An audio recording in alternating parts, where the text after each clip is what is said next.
এখানে ধর্ম নিয়ে কোনো বিরোধ নাই।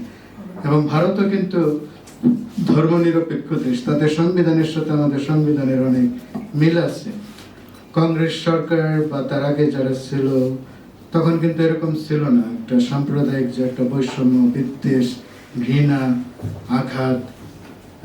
কিন্তু এই মোদী সরকার পাওয়ারে আসার পরে, বিজেপি পাওয়ার আসার পরে ভারতের এই সাম্প্রদায়িক পরিবেশটা বিনষ্ট হয়েছে। আমাদের খ্রিস্টানদের কিন্তু অনেক কষ্ট আছে, কারণ আমাদের বেশ কয়েকজন যাজক, আমার মতো ফাদার, ভারতে তারা মেরে ফেলছে ধর্মের কারণে। আমাদের বেশ কয়েকজন সিস্টার যারা নান, তাদেরকে রেপ করা হয়েছে।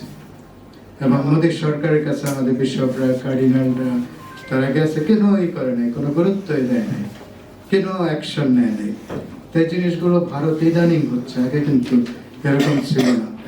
আমরা বাংলাদেশে যারা ধর্মীয় নেতাগণ আছি, আমাদের যে সরকারই থাকুক, প্রত্যেকটা সরকারের কাছ থেকে আমরা সুরক্ষা পেয়ে আসছি। তারা আমাদের নিরাপত্তা দেয়, তারা আমাদের নিয়ে কত চিন্তা করে, আমাদের প্রতি এরকম কিন্তু কোনো আঘাত আসে না।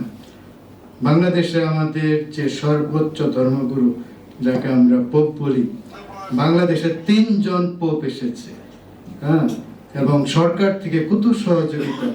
প্রথম আসলো 70 সনে পোপ, একজন সাধু, ষষ্ঠ পোপ, তখন আইয়ুব খান সরকার পাওয়ারে ছিলেন, তিনি ওয়েলকাম করেছেন। তারপরে আসলে এরশাদ সাহেব যখন ছিলেন পোপ, 2য় জন পল, তিনিও কত সুন্দর ওয়েলকাম জানালেন। এবং শেখ হাসিনা যখন ছিলেন তখন পোপ ফ্রান্সিস, 3 জনই মারা গেছে, শেখ হাসিনা অনেক সহযোগিতা করেছে। এবং পোপ ফ্রান্সিস তিনি ভারতে যাওয়ার তার অনেক ইচ্ছা, অনেকবার করেছে, কিন্তু ভারত সরকার, মোদী সরকার আমাদের পোপকে সেখানে আসতে দেয় নাই। এখন পর্যন্ত সেখানে কোনো পোপ আসতে পারে না।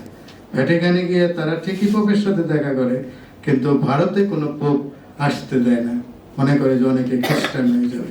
তো যা হোক, আমাদের প্রতিবেশী দেশ, আমরা 2 দেশ যেন আমাদের মধ্যে একটা বন্ধুত্বপূর্ণ, প্রতিবেশীমূলক আমাদের আচরণ থাকে। আমরা এখানে যারা আছে